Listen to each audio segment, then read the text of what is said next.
अस्सलाम वालेकुम दोस्तों, वेलकम करते हैं जी पाक एग्रो इन्फो दे विच। अज अपने दोस्तों वास्ते ज़रात दे मालूमात है वीडियो है वो दोस्तों नाल शेयर करांगे। यह तुसी खेलां वेख रहे हो, इस दे उपर जिहड़ा वा शलजम लगाए गए ने जिहड़ा बीज वास्ते तैयार होणगे।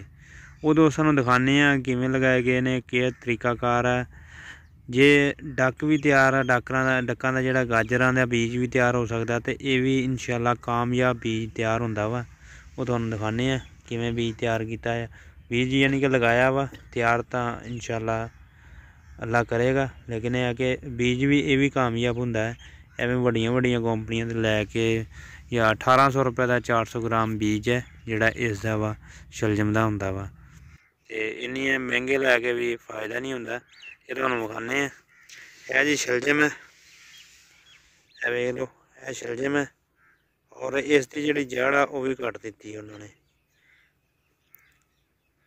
और इस तरह जड़ा वा इनू इस तरह ना दबता वा, दब के जड़ा वा ये हो जाएंगे। पुट्टते भी आते हैं, विखाने तुहानू। वो जड़ा वा ए वेखो, अजे पानी नहीं लगाया, उवें नमी ज़्यादा वा, पुट्टते आते हैं।